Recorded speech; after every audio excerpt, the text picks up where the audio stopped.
ready to play now. Put me in the game now. I came here to prove it, I'm ready to do it, I can't be afraid now. Put me on the stage now, I'm ready to rage now. I feel like an animal stuck in a cage and I'm ready to break out. My time, none of you people can tell me to stop. This time, like the last time, you better get ready to race to the top. I'm ready to do this, show you what the truth is. I step on the field, it's time to get real, I'm feeling so ruthless. My time, none of you people can tell me to stop. Lower the lights down, hand over my crown, hand over my heart. I do this for my town, I do this for my crowd. So turn me up real loud. My time, none of you people can tell me to stop. Yeah. So what are you afraid of? Those feelings are made of. Get in the game, your moment of fame, show them what you made of. It's time that we stand up, it's time that we man up. For anyone asking who is the best, we putting our hands up. My time, nothing can keep me from reaching the top. This time, like the last time, I'm moving so fast, I'm ready to ride. I'm ready to throw down, it's time for the showdown. I'm ready to rise, don't be surprised, I'll take on the world now. My time, none of you people can tell me to stop. Lower the lights down, hand over my crown, hand over my heart. I do this for my town, I do this for my crowd. So turn me up real loud. My time, none of you people can tell me to stop. My time, none of you people can tell me to stop. My town, my crown, we know what it takes to be reaching the top. We're reaching the top, we're reaching the top. We know what it takes to be reaching the top. My time, none of you people can tell me to stop. My town, my crown, we know what it takes to be reaching the top. We're reaching the top, we're reaching the top. We know what it takes to be reaching the top. Lower the lights down, hand over my crown, hand over my heart. I do this for my town, I do this for my crowd. So turn me up real loud. My time, none of you people can tell me to stop. Turning the track up, I'm never go back down. Hand over my heart, I do this for my town, I do this for my crowd. So turn me up real loud. My time, none of you people can tell me to stop.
Soldiers, sailors, airmen and women enlist in the armed forces for many reasons, including a sense of duty, patriotism, the adventure, travel, and adrenaline. When service members are injured or wounded and can no longer perform their military duties, they quickly find themselves removed from their team, no longer serving the purpose for which they trained. I came back from Afghanistan in 2013, and it was kind of a trial and error of finding out, after the military, what's next in life. Motorsports offers an opportunity to regain that sense of identity within a safe, fast-paced team environment, providing a renewed sense of purpose. Like in the military, in motorsports the goal is in accomplishing the mission, winning as a team, collectively celebrating the successes and supporting teammates through the losses. Operation Motorsport also offers virtual engagements and recovery opportunities through an iRacing league, engaging beneficiaries in a safe, competitive environment from the comfort and safety of their home. Operation Motorsport believes in the power of team, identity, and purpose.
As we leave from one iconic racetrack and move north to the rolling hills of Brazelton, Georgia, we are now here at the home of an iconic racing at Michelin Raceway Road, Atlanta, as the Operation eMotorsport iRacing Summer League, powered by Recaro, is ever drawing closer to the end. Who will win the championship in the beneficiary class? We'll find out more as we are here for round number 7, and you're watching all of the action live here on Podium Esports.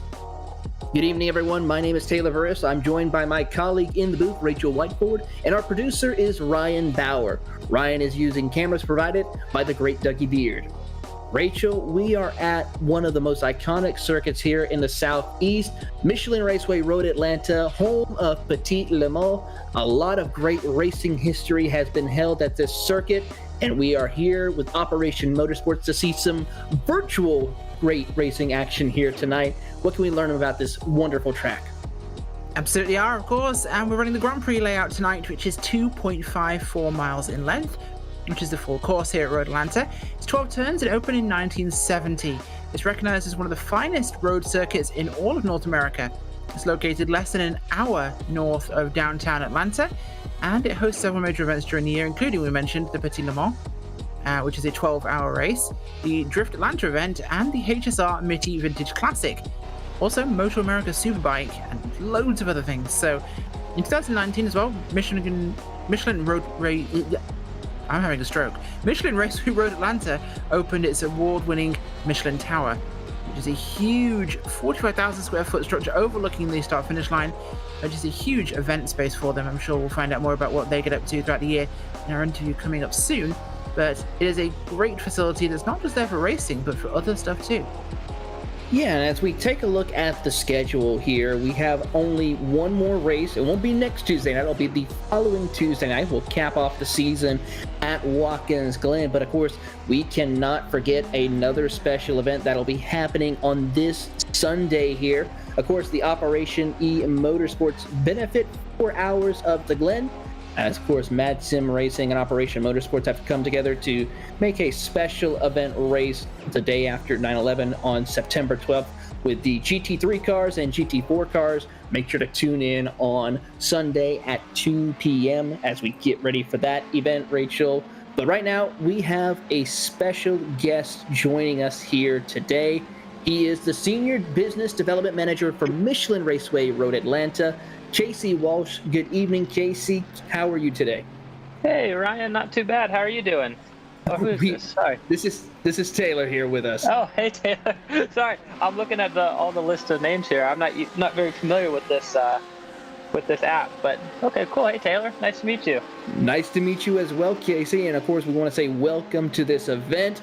And as we get started, please share an overview of your role with Road Atlanta, specifically as the Senior Business Development Manager.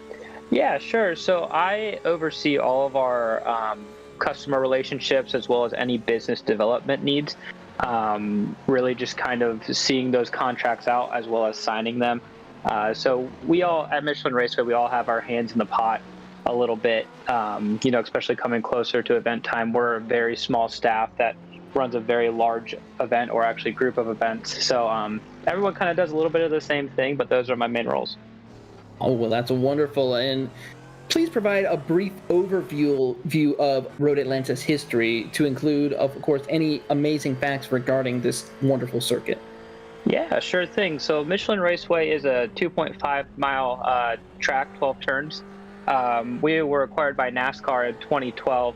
And as most of everyone knows, the Motul Petit Le Mans event at the end of each year kind of is our keystone event each year. And then we also have a bunch of other events like Formula Drift, Moto America, historic races. So we have a handful of different events and a handful of different motorized vehicles around our track. Wonderful. And it's great to see so much racing action happening at Michelin Raceway Road Atlanta. But of course, we're here with Operation Motorsports tonight. So how does Road Atlanta support and engage with veteran groups, the military, and promote military advocacy? Yeah, absolutely. We all carry the veteran group very, very highly in our hearts. To start off, if you are or were a member of the military, you can qualify for a military discount ticket, a 4-day super ticket at Michelin Raceway Road Atlanta. And then currently, Veterans Day actually falls on Thursday of the Motul Petit Le Mans race weekend. I'm not able to say anything yet, but stay tuned for some big news. We are going to host something or a big event coming up here shortly at the Motul Petit Le Mans on Thursday night. But more information to come once we solidify some of the details. We look forward to that. And speaking of big and exciting news, is there any other exciting things or promotions or events that maybe the audience here would like to be aware of if they want to come over this way to Georgia to visit the track? Yeah, absolutely. So like I said a little bit earlier, our Keystone event's coming up here in November. The 24th annual Motul Petit Le Mans coming up at November 10th through the 13th. Down here in Brazelton. So anyone that wants to come out, we would love to have you. Of course. And finally, where can people go to learn more about Road Atlanta as well as purchase tickets to get for these great upcoming events? Yeah, so to learn more about Road Atlanta, you can go to www.roadatlanta.com. It has a list of all of our events, all of our tickets, any information you need to know. And you can follow our social media accounts, Facebook, Twitter, Instagram, LinkedIn, all at Road Atlanta, to stay tuned and stay involved with our amazing track. Well, Casey, thank you so much for joining us here tonight. Of course, for more information regarding Michelin Raceway Road Atlanta, including their calendar for the upcoming events, of course, the Motul Petit Le Mans coming up here later on this year, visit www.roadatlanta.com. Casey, thank you so much for your time. Awesome. Thank you so much, Taylor. Good luck to everyone out there tonight. Of course, that was Casey Walsh, the Senior Business Development Manager for Michelin Raceway Road Atlanta. And Rachel, I got to say, This track has always been fun. I'm excited for this up-and-coming Petit Le Mans later this year. It's always been a great championship-deciding event for all the classes in IMSA sports car racing. It always is, and it's one of those, as you mentioned, a keystone event for not just the track, but American endurance racing, because you have the events like Sebring, you have Petit Le Mans, and you have the Glen, that are these huge keystone events, and of course the 24 at Daytona, which goes without mention. It's these big events that are what makes the season, and the Petit Le Mans is gaining that same sort of traction as the Le Mans event it takes the name from. It is an iconic race that drivers look forward to every year and fans look forward to, and I think this year of all, we need something like this. We certainly do, and of course, they mentioned it's the 24th annual for this year, so that means next year in 2022, that will be the silver anniversary, so a very important moment for 2022 for Road Atlanta, as well as the entire Road Atlanta family with all the people over there as they get ready for that event. So a lot's going on for them. Qualifying still going on currently out on the racetrack. Dave Hines is your pole sitter for the pole class. Open class is Rodney Campbell and Hunter Reeves, your pole sitter for the beneficiary class. But Rachel, let's talk briefly for maybe any of our new viewers who might have popped in and say what Operation Motorsport is all about with their summer iRacing league. We have 3 different classes, 2 different sets of styles of race cars out on the track. But let's talk about these classes that we have. Yeah, absolutely. And the classes are really important here because this is what breaks up our racing. Blue plates for Pro, those are our GTE cars. Now, those are competition license holders, past or present, and iRacers with a road rating above 1900. Now, the next 2 classes are both GT3 cars, slightly slower. Now, this is our open category, which is open to active service members and Operation Motorsport's supporters, and green, the beneficiary class, which is also GT3. And these are the beneficiaries of Operation Motorsport, the people who are there to be, the organization is there to help. Certainly is, and it's a great organization, a great group of people. Of course, one driver that we're all looking forward to seeing what he can do tonight is John May. He is your points leader in the beneficiary class. He's racked up multiple wins this season. He is definitely going to be a man on a mission to see if he can clinch the championship before we get to Watkins Glen. He's going to try to see what he can do here tonight, but it's going to be a tight competition because he has some very strong competitors battling him out in that beneficiary class. You have Brock Hogan, Jonathan Winker, and Hunter Reeve, all of them who have been strong all season long. Currently, May has about a 21-point lead over Brock Hogan for second place, so it's going to be interesting to see what's going to happen. Of course, May has picked up 3 wins this season. Hogan was our defending winner so far after last week at Daytona. So it's going to be a matter to see what will happen. And of course, Hunter Reeve picked up 2 wins earlier this season as qualifying comes to a close. Yeah, he certainly did, and it's going to be really cool to see what will come out from this. And it's still the battle between the Marines and the Army, which is the one I'm most excited about. Seeing which of the branches can pick up the win here in the series. That's going to be the biggest one, of course. We are still waiting on 2 military branches to pick up points. Of course, the Space Force, as well as the Coast Guard, who have yet to pick up and the Navy, any 3. And the Navy. So yeah, Navy still, well, do we really count the Navy? I think we have to count the Navy. They're sometimes useful. But the men in the big grey war canoes often are too busy out there visiting interesting ports to worry about racing cars. I think wheels are very alien to them. The Space Force, well, their wheels... They're aliens, period. Well, no. The problem with the Space Force is they have wheeled vehicles. It's just they go at like 1 to 2 miles an hour moving rockets out to launch pads. So it's really bad for racing. Or the race would be very long. It would be. But as we now take a look at our starting lineup, it's going to be Chris Walsh on the pole position here tonight. Next up will be Dave Hines in second. Daniel Ciararo will be starting in third. Place will go to Christopher Pies, followed by Martin Wallace in 5th. Brandon Cedric will be starting in the 6th position. 7th goes to Bradley Beamel. And then your pole sitter for the beneficiary class, who will be starting 8th overall, will be Hunter Reeve. Rodney Campbell, pole sitter for the open class, starting 9th. Jason McSparron rounds out your top 10 overall, as he is also in the pro class. Very much is 11th from the beneficiaries, Adam Poppenhaus with 12th. Open class, Tyler Beaumont and Mariel Gonzalez. 14th place, Tim Bernard from the Beneficiaries with 15th, Open, Tyler Reed. 16th, Russell Elziano. I'm so sorry about that one. I will get your name right. In 16th place. For 17th, the car of Mark Bray and Glenn Bray, both open class drivers. 19th, Philip Cartier, Beneficiary, with 20th, John Winker, Beneficiary. And our last drivers tonight are Rick Haslett from the open class in 21st. 22nd is Dylan Redrick from the Beneficiaries. Chris Matthews from the open class in 23rd. 24th and 25th, John May. And Chris Ramirez from the Beneficiaries with no time set.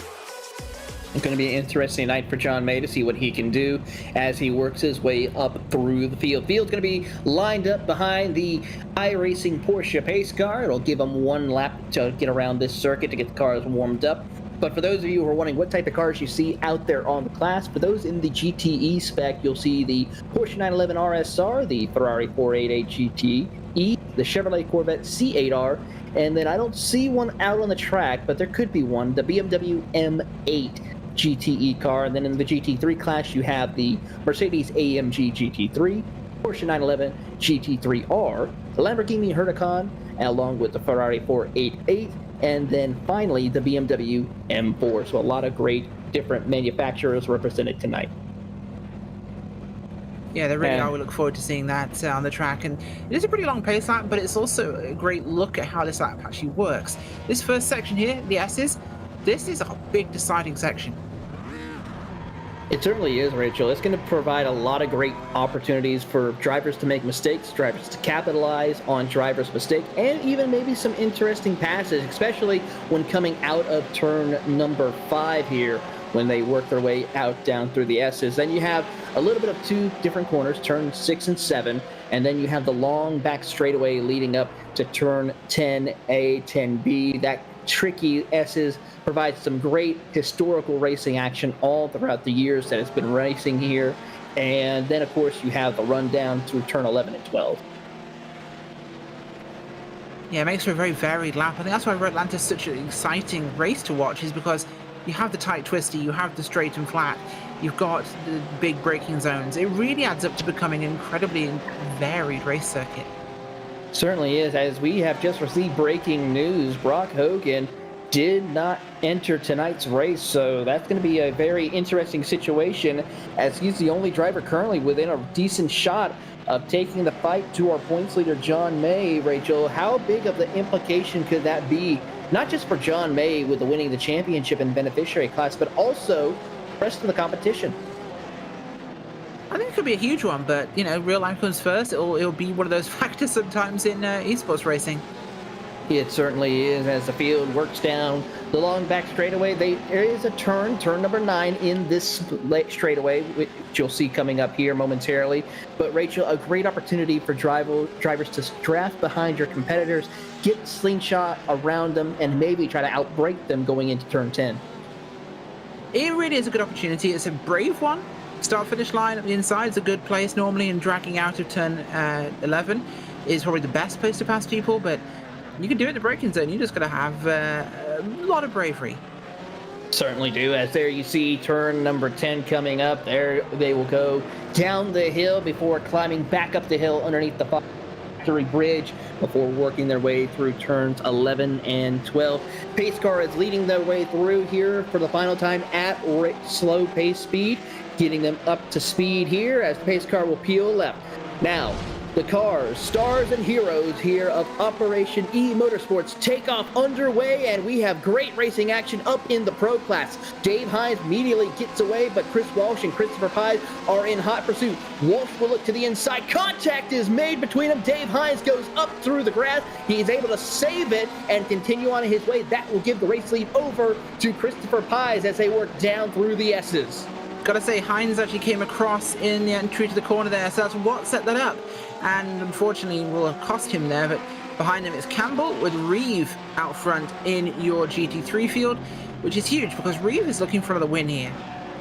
Another trouble for some drivers coming out of turn number 5. That was Daniel Serio in his Porsche coming out of turn 5. Goes a little bit too far wide, and I think another driver made hard contact with the tire barriers. That's Adam Poppenhaus in that Ferrari, who had a strong run at Daytona last time out, but unfortunately for him, it looks like his night might be done as he lost the hood or the bonnet of that number 36 Ferrari.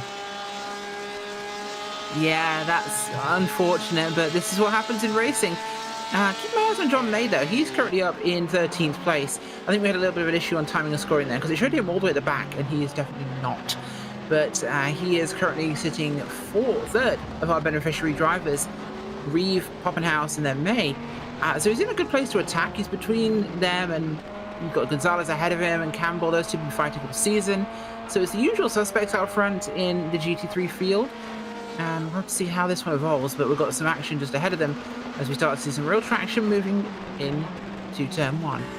Certainly are, as you're on board with Hunter Reeve. You saw the battle between the two Corvettes, between Brandon Cedric and Jason McSparron, battling as they enter up to the top of the hill through the S's. Reeves taking a nice little run through here, trying to keep it out of the grass as he tries to see and hold on to the beneficiary class lead. Ooh, trouble right there for Daniel Serio. He messes up again going into turn 5, loops it around, but will continue on his way by the looks of it, as we watch Hunter Reeve work his way down the short chute, heading over towards turn number 6. Yeah, it's going to be one of those corners we see a lot of people make mistakes. Normally it's coming out of turn 6 there. They'll lose the back end on that flat corner and they'll spin off to the outside, but entering it was a new one. Certainly was right there, as you're on board with Dave Hines, who got involved in that early lap 1 incident. He's going to try to get quick work of Hunter Reeve. He'll dive it to the inside as they enter turn number 10. Side by side, lets him go and continues on his way as they work through 10A, 10B. We've seen a lot of incidents happen, not yet here in this race, but incidents throughout iRacing and the real world where turn 10 can be so controversial between drivers, especially those in different classes. Well, it's any huge braking zone corner. You'll get people going for a dive.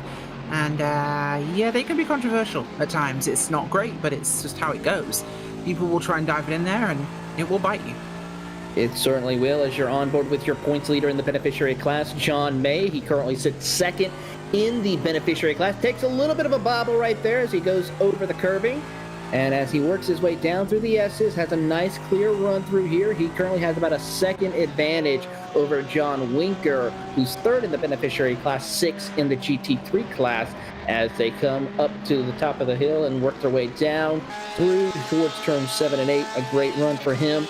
And as you're on board with Chris Walsh, he is hunting down Christopher Pies. Heading down into turn number 10, he'll take a peek to the inside. Not close enough to send it in just yet, as he will follow suit in the tire tracks of Christopher Pies as they climb up the hill underneath the Fox Factory Bridge and work through turn 11 and 12. He'll take a peek through turn 12, but not enough momentum to propel him to the side, as he will now send it to the inside, heading down into turn 1.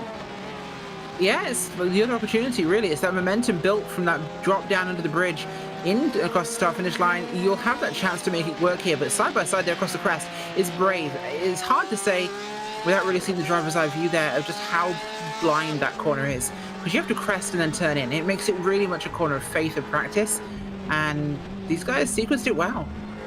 They certainly do, as you're on board with Christopher Pies as they come out of turn 6, heading down the short chute towards turn 7. As he currently is now falling back to second. He has about a 2.8 second advantage over the 666 of Martin Wallace in his Corvette, as you now see Hunter Reeve, your beneficiary class leader, second overall in the GT3 class. Quiet night for him right now. He's currently about a second back from Rodney Campbell, your open class competitor. Of course, in the open class, it's been a battle between Campbell and Gonzalez. Gonzalez dropped back to third in class. He currently sits fourth. Yeah, it's shaken up a little bit for Gonzalez. Not what he would have liked to have had happen there, but this will change things pretty rapidly during a race at Red Atlanta. It may look simple, but it's very unpredictable. As Curio is coming back through the field there. These guys making their way forwards. But overall, the race here is a tricky one. It's about balancing what you actually throw at it, because you can't give everything to Red Atlanta, because it will take it and it will ask for more. This track really doesn't... It doesn't like a driver that's going to ask too much of it. If you're going to try and just abuse the limits here, it will bite. We see on the end exit of 6, it will get you. Abusing turn 10 will get you. Turn 1, if you're going a little too quickly, will get you really badly. And the runoff here is not forgiving. It certainly is not, and that's what makes Road Atlanta and a lot of the North American road courses so unforgiving, so treacherous, because if you do go off course, there's not a whole lot of runoff for you. It's grass, wall, and tires. That's it. That's all that you have, and as we see some trouble for a couple of drivers, Jason McSparron in his Corvette loops around coming out of turn number 1. He was able to get it going again as you're on board with Brandon and Cedric.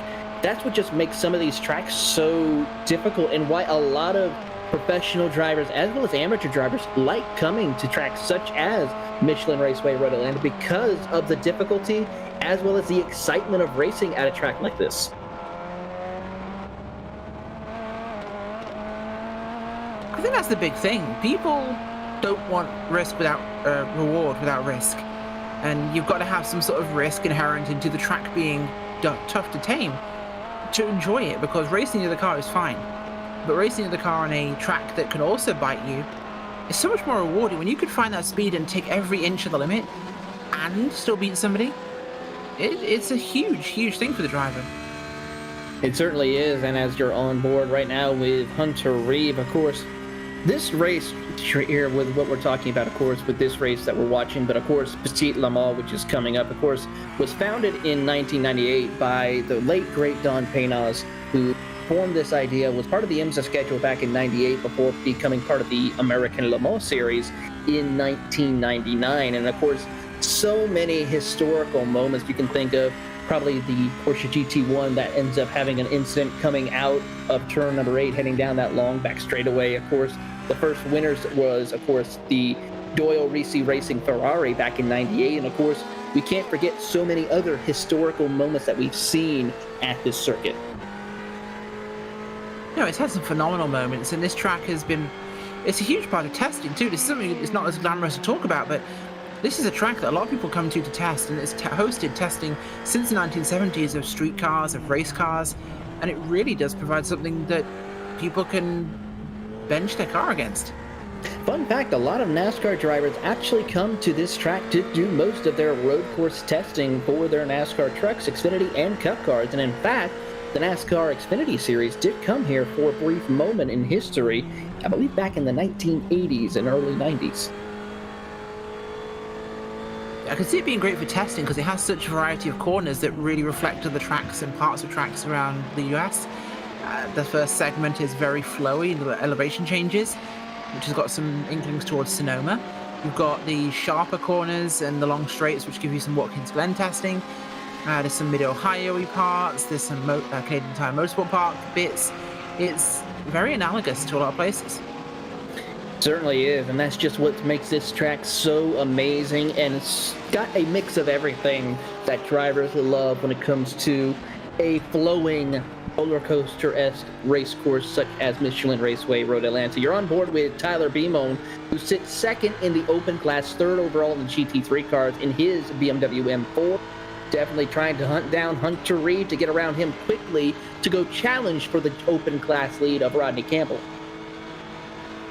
Yeah, I think he could do that, but it's always been like that. Gonzalez and Campbell always fighting so hard. Beeman doing that especially hard this time, which is really cool to see someone else throw their hat in that ring, because it's been a 2-horse race all season. It certainly has, as Tyler Beamone will come around Hunter Reeve to get over that second spot, and now has about 3.2 seconds, now 3.1, and closing on Rodney Campbell. Last time around, Campbell was about 2 or 3/10 slower. As we now see him work his way through the field, he was about 3/10 slower than Tyler Beamone last time around. So Beamone definitely picking up the pace to catch up to Rodney Campbell. It's one of those things, you've got to really measure what you're doing here in terms of catching somebody. You've got to make sure you respect that track, but if you don't do it quickly, you will lose someone here by not just seconds, but a minute or more.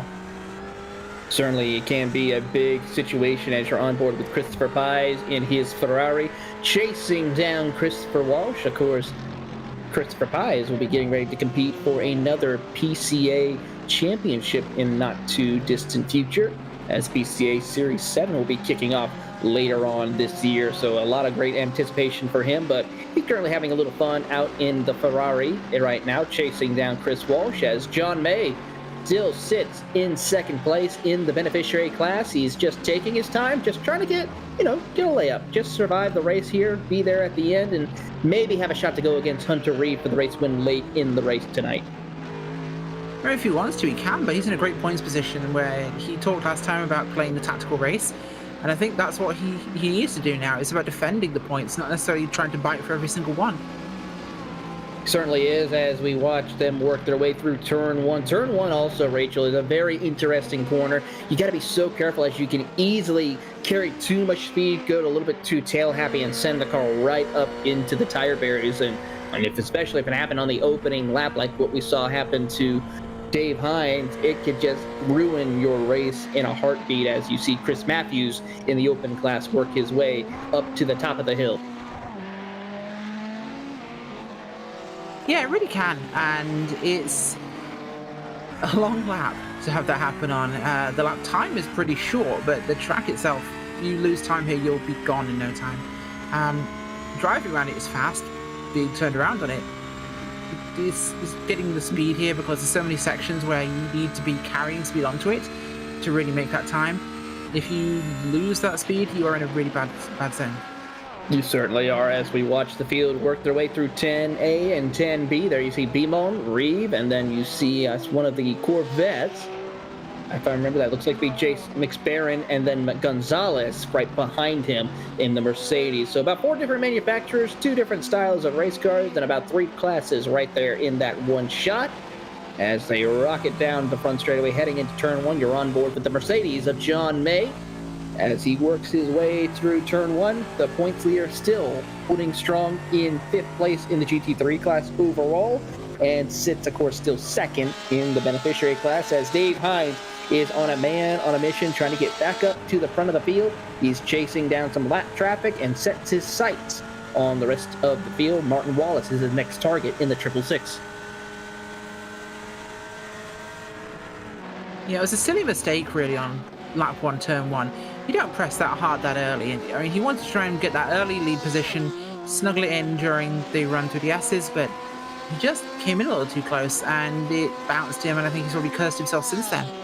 He probably has. We'll have to wait and see if he can do anything here, as we have already almost reached the halfway point. 16 and a half minutes left to go on the clock, as we'll take a quick look at that replay between these two drivers, between Dave Hines as well as Chris Walsh. There you'll see the start. Dave does get a great start here, but then you'll see Walsh just send it in there a little bit too deep. They'll go side by side, and then I think Dave just tries to get hit towards his apex, didn't realize Walsh was there, and then up the track he goes and into the grass.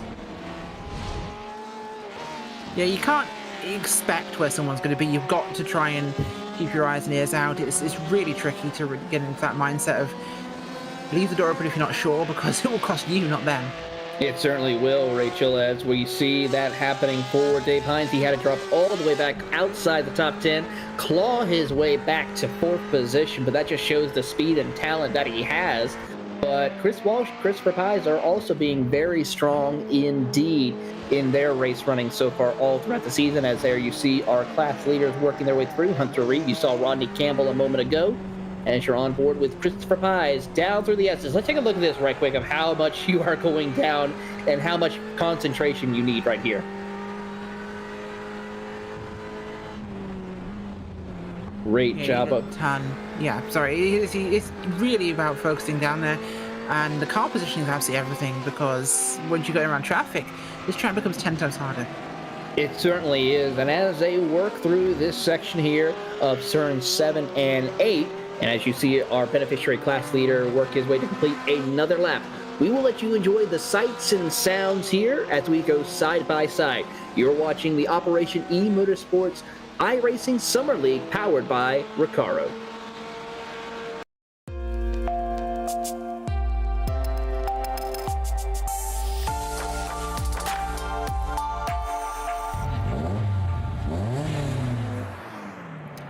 On average, 22 veterans from North America commit suicide every single day.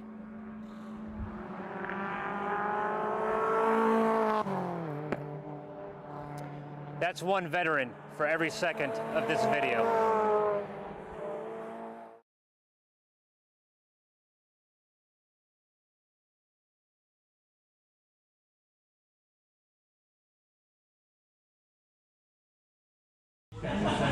Yeah, it's just because that one you can actually adjust the RP level, so you just gotta be like just a little bit of heat, just enough to like.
Welcome back to Podium Esports coverage of the Operation eMotorsports iRacing Summer League powered by Recaro Automotive. Taylor Burris here along with Rachel Whiteford and our producer Ryan Bauer here to give you all the stories and coverage and pictures, sights and sounds. Currently it is Christopher Walsh leading in the pro class, followed by in the open class you have Rodney Campbell leading. And in the beneficiary class, we have a one as we watch the battle for the lead right quick between Chris Walsh as well as Christopher Pies. Pies is going to try to send it in there as they approach the top of the hill of turn 3. They're going to go side by side, now go back single file as Pies tries to take a peek down through the S's, and Walsh will pull away. And as they get themselves separated a little bit, Rachel, Hunter Reeve is leading the beneficiary class, and he is our driver spotlight for the week. I'm really glad the race organisers could actually script this for us to have Hunter Reeve out front for this point in time, because it really helps with us reading the beneficiary driver spotlight for him right now, which is of course not true. They don't script any of this. But Hunter Reeve, he joined the US Army in 2011. He got out in 2017.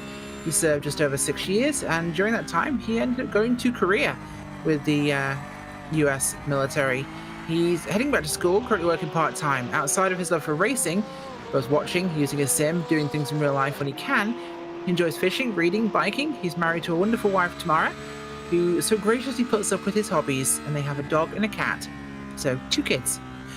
We actually asked him how iRacing or the sim world has actually helped him when it comes to his experiences. He said it's helped him a lot. And one thing that he's really found through Operation Motorsport is a community of people that's been in his shoes, and it creates a way for everyone to get together outside of real life. And sometimes that separation from the reality can make socializing a lot easier.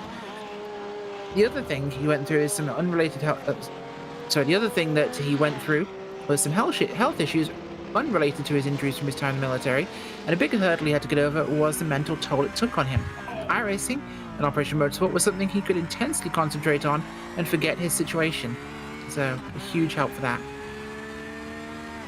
Hunter Reeve went through a lot, and of course he uses the iRacing service to help him out, and we just want to say thank you, Hunter, for all of your amazing work and service that you provide.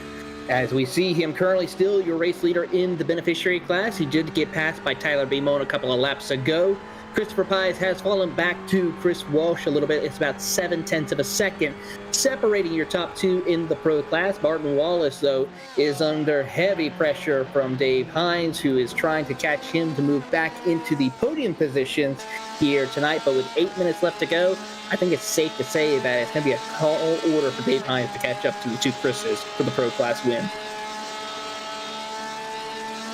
A noble effort, but possibly a flawed one. Certainly he's trying, but he's definitely showing how fast he could have been if he was still at the front when he started. Certainly is. He's about 16.4 seconds back from your top two of Chris Walsh and Chris Pies. As we'll watch these two battle it out as they run down to turn number one. Martin Wallace in the Corvette, Dave Hines in the Porsche. Hines will take the high side and then drive it down to the bottom of the racetrack. As they work their way to the top of the hill of turn three, he'll get back in line. It just shows the difficulty of where you can pass and try to set up a pass here, Rachel, because he's been behind him for the past few laps after running him down. He caught him, but just can't quite pass him. Yeah, that's often one of the most frustrating parts of racing, is being stuck there and not being able to go and actually get past the guy. It could really grind your gears. It makes, unfortunately, people make some pretty desperate mistakes sometimes. As we watch them work their way down out of turn number 8, heading down the long back straightaway, this could be a good opportunity for Dave Hines to try to reel in Martin Wallace, who's having a good run right now. As we'll take quickly a look at the Pro Series points, or the Pro Class points, as we look. Currently, right now, Christopher Pies is your points leader after winning 4 races so far this season. He won at Mid-Ohio, Long Beach, VIR, and at the Daytona Road Course. Dave Hines picked up the win, of course, at Laguna Seca, but has been a strong competitor, finishing pretty much no worse than a podium finish all season long. The points gap between these two drivers is less than 5 points, looking at about 3 points separating these two drivers. And then you have Dustin Burkholter some 30-plus points back in the third position. So a major shake-up in the point standings, given the fact that Christopher Pies running second and Dave Hines in that fourth position. Yeah, that'll have a big impact for them because it's been really close in the pro class so far, and we've had this back and forth variety. Certainly is. And then in the open class, it's Rodney Campbell, Tyler Beamon, and Mario Gonzalez, your top 3 in the point standing. Beamon is about 9 points back from Rodney Campbell, who Campbell, of course, has won 2 races this season, pretty much at CTMP and at Daytona. He's also picked up some strong finishes all throughout the season in the pro class. A strong competitor he has been. Same thing with Mario Gonzalez as well, as he sits third. As we watch your top 2, Christopher Pies, as we see Mario Gonzalez in his Mercedes running in 4th position overall, 3rd in the beneficiary class, or open class. I was going to say, Mario's been racing the open class all season, so it's been really between him and Campbell. It's been our big fight all season long. They've always been on top of each other, and it's often been the leader of the beneficiary class. And getting in between those two, it's made things very interesting. It certainly has. As you see Rodney Campbell, there's Tyler Beamon. You're on board with him right now, as he is about 1 second back, trying to close the gap here. He has just under 5 minutes left to go, make it 4 minutes and 40 seconds as the clock continues to dwindle down. We should be seeing probably 3, maybe 4 laps left to go in today's race. As they work their way, you're all working now on seeing Hines getting about around Wallace, but he's still 15 seconds back from Christopher Pies, who sits in second position as he works his way through out of turn number 8 down the long back straightaway. This is where he'll open up that Porsche and just let it go down the straightaway to try to make up as much time as possible. As you see Russell Elizondo, as he is in the beneficiary class. A great debut for him tonight as he sits 8th overall in the GT3 class, and looking at timing and scoring, 4th in the beneficiary class. So a great debut for Russell.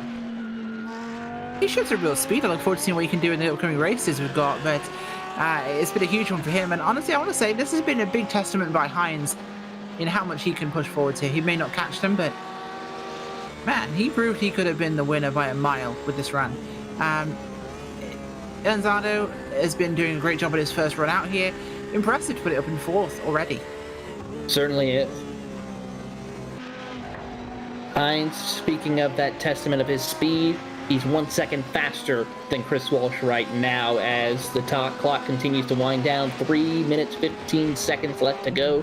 It's just, though, a matter of too little, too late for David Hines here as he is trying to run down the 2 Chris's who have been leading since the drop of the green flag.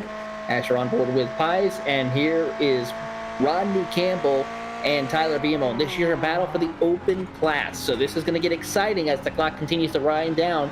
It is Ferrari versus BMW. Here they come out of turn 10 underneath the Fox Factory Bridge through turn 11. There is your gap. You see them. They're in the same shot as they come out of turn number 12 across the line here with 2 minutes 40 seconds left to go.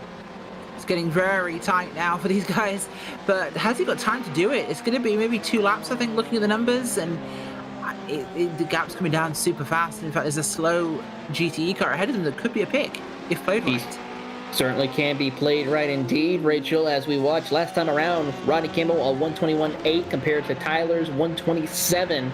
So a big difference in lap times here between the two. As Beamon loops it almost around, he gets out of control, gains control of it again as the leaders come by him. I think that was a little bit of a scare for Beamon when he saw the 2 leaders come by. Let's take a look at the replay. You're on board with Beamon.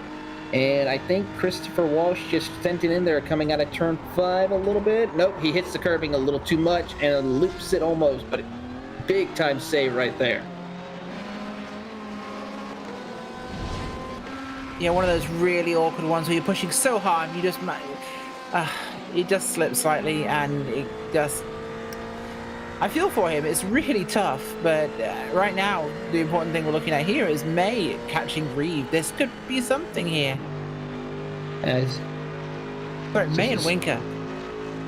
John May, who's been quietly running in second place, now has that pressure from John Winker. And then don't forget, there you see not too far behind, I see another Lamborghini. I think that might, though, be a lap car behind them. But here comes Winker. He's going to take a look to the inside as they come out of turn 12. May holds the position. Winker still going to stay in the tailpipes of that driver as they work through turn 1. May still being aggressive, trying to hold off Winker. He knows that these points are critical. That could guarantee him a championship. Up to the top of the hill on turn number 3. Winker tries to send it in a little bit deeper. Can't get to the inside just yet. Down the S's here. This should be possibly for the final time for your race leaders. Yeah, it's going to come in very close here, but I think there's just enough room to maybe do something if he's got it somewhere in the tank. And this will be a Hail Mary move.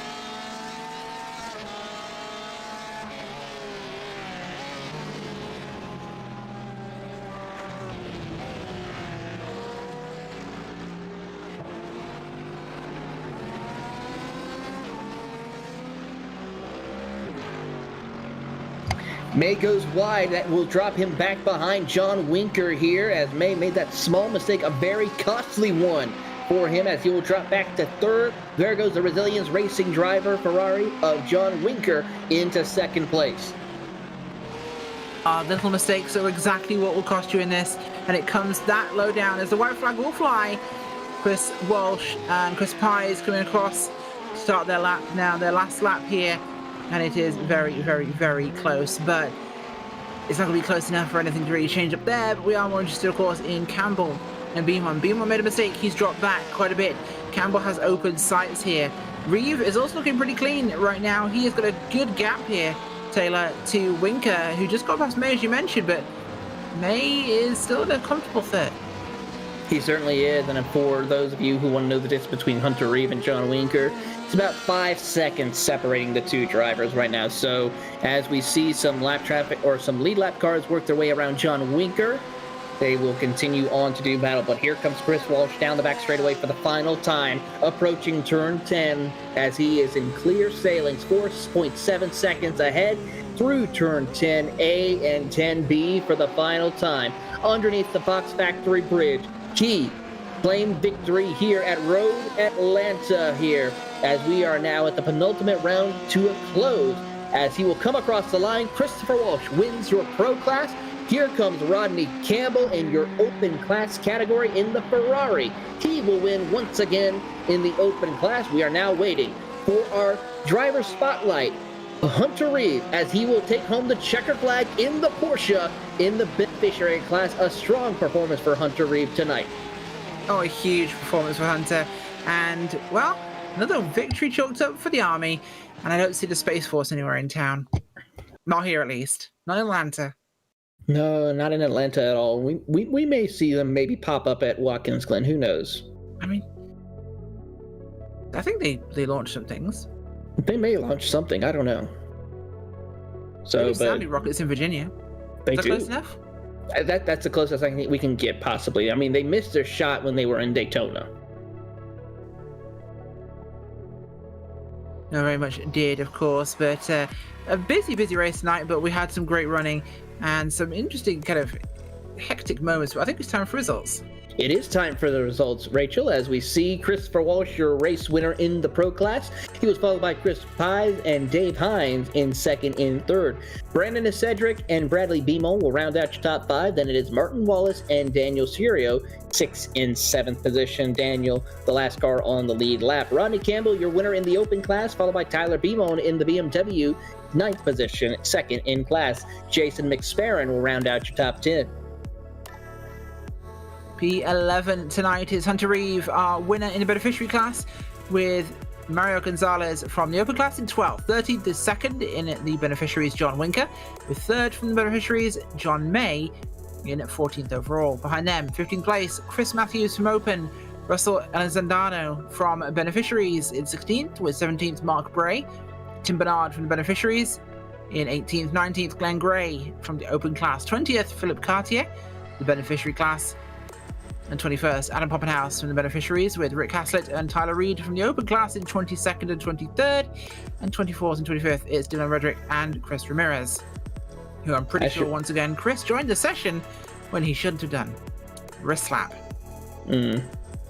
Tough break for Chris right now, but we now have our driver spotlight, our winner in the beneficiary class in the Porsche, Hunter Reeve. Hunter, congratulations on another victory this season. How do you feel about picking up this one? Yeah, it was a lot of fun. That's a challenge. It's really hot track, so yeah, I'm happy with that. What's the challenge that you felt like when racing here at Michelin Raceway Road Atlanta? Mainly the heat. It was, I think, yeah, it was just really high track temp, and doing what I can to save tires is basically my whole race. Well, Brandon or Hunter, as we look ahead to the next couple of races, we have the benefit race this Sunday at Watkins Glen, and then 2 weeks from tonight, we have the season finale. How confident do you feel about this momentum on your side to go and try and fight for a championship? I'm confident. Yeah, I think I'll do pretty well at Watkins Glen. It's one of my favorite tracks, and I think it is good for the Porsche, so I think I can do it. Well, we look forward to that, Hunter. And Rachel, what do we got for the tally right now for the Army in our unofficial military branch point standing? Let's see what we've got for the scores. On the doors, Army are at 24. Well, I wasn't trying to do Reveille, but yeah, close enough.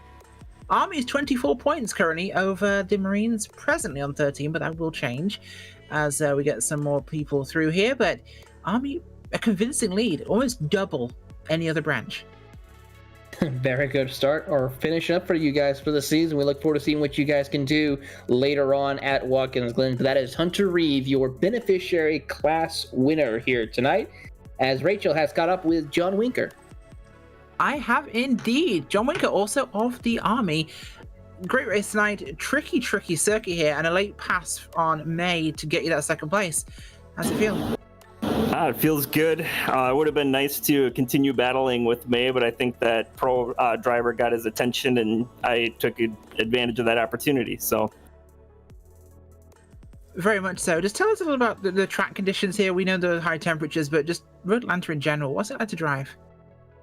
Yeah, the higher temperatures here were definitely a factor. I mean, I came into this with a setup that was just all over the place, which in practice earlier in the week was great.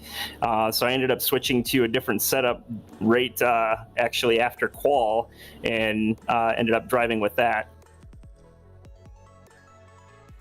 Well, hopefully that actually worked out better for you, but I think there's also an element of trying to survive Road Atlanta because it doesn't want you to finish. Sorry, I didn't get that. Can you say again? Sorry, I was saying there's certainly an element of surviving Road Atlanta because it feels like it doesn't want you to finish sometimes. But anybody you'd like to give a shout out to or thank for today? I would just love to thank Operation Motorsport for putting these on, and obviously you guys for the broadcast as well. They're always great to watch. And then our main sponsors, which are Skip Barber Racing School and Redline Oil. Awesome. Well, thanks for joining us for this one. And fantastic run from you tonight, John Winker. As we are now joined by John May, who comes home third position. John, a quiet night for you till the end. Can you explain maybe what happened to you coming out of turn number 8? Well, I had two lack of concentrations there. I had one going up the hill where I just missed my braking, or I missed a downshift in the first one going up the hill, and that cost me the chance of staying nice and close to Gonzalez. And then coming down the hill, we had all the pro cars around us, and I just kind of took my eye off my braking marker and was paying attention to where the pro car was, and just missed the braking marker by a touch. Well, even though with those two small mistakes, you do come home in third place, a good points night for you. And how confident did that make you feel going in 2 weeks from now to the season finale? It does make me fairly confident. I know that it should give me about an 18 or 20 point lead, somewhere in that range. So barring any big catastrophes, I should be able to hold up the big jewelry at the end there. Talk to us then a little bit about how confident do you feel? I mean, we have the benefit race happening on Sunday, so it gives you quite a bit of practice to get ready for the championship season finale at Watkins Glen in 2 weeks' time. This track provides a lot more high speed, a lot more interesting opportunities for mistakes. How confident do you feel going into that race? I think I'm going to be real confident going into it just because I'm also running the Mercedes in the benefit race. So I'm going to have, 2 hours of race time plus how much ever practice time I put in. The only downside is the Mercedes isn't the greatest at switching directions. So any of the sweepers it really loves, and I can run semi-competitive times at Watkins Glen. I love the track because it's a flowing track that has a great rhythm to it. So as long as I stay clean in the bus stop, I think I'll have a great run and possible another podium. Certainly is. Well, we'll turn it over to Rachel to give us the final tally for us as we get things ready. So, Rachel?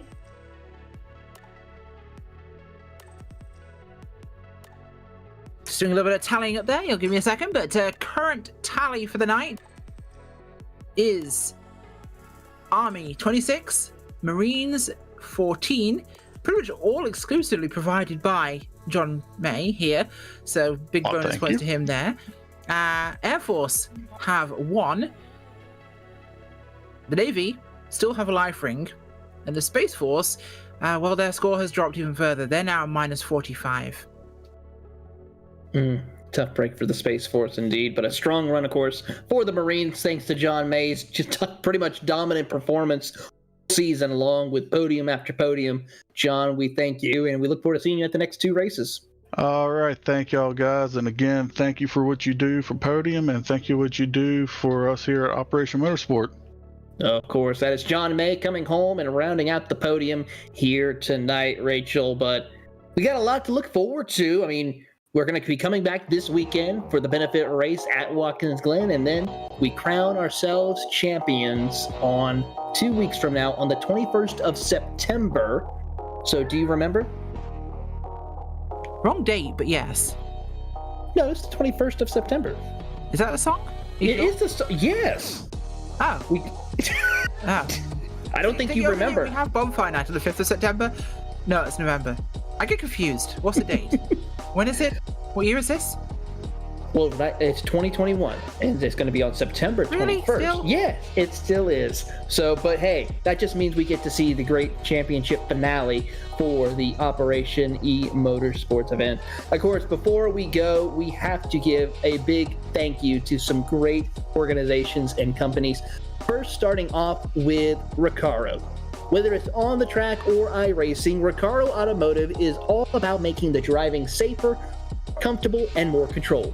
A driving experience that you can really feel. Recaro Automotive puts people first, every time. An ergonomic sitting position means a more comfortable position, with perfect seats, contours, and innovative features that support your body.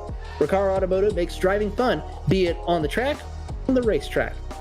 Recaro Automotive performance seats are more than just a set of components. They exude innovation, quality, premium materials, craftsmanship, and a genuine passion for cars. For more information, visit their website at www.recaro-automotive.com.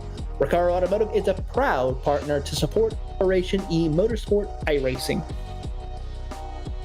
Operation Motorsport, of course, is a veteran-led and operated not-for-profit based in Brighton, Ontario and Raleigh, North Carolina, serving Canadian and American service members and veterans. And it was founded on the basis of 3 simple words: excite, engage, and empower. The premise is to engage ill and injured service members and veterans affected by military service through motorsport activities to aid in their recovery and rehabilitation. To find out more information, please visit operationmotorsport.org. And of course, we have to also say thank you to our other series partners of the Operation Motorsports iRacing Summer League. Of course, Recaro Automotive, the USO, and Mobile One.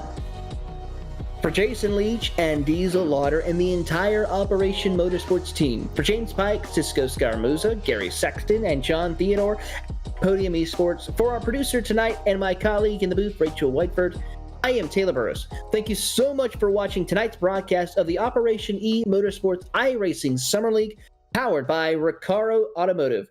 From Michelin Raceway Road, Atlanta, we will hope to see you not just in 2 weeks at Watkins Glen, but we hope we can see you this weekend, September 12th, 2 p.m. for the benefits 4-hour race at Watkins Glen. It's for a great cause. We have a goal of trying to reach $10,000. Rachel, it's going to be a great event. We hope to see a lot of drivers out there and a lot of people donating for this event. Yeah, we absolutely do. It's going to be a huge one. Please turn up and enjoy the racing. Please turn up and help support an amazing cause and help them do more amazing work.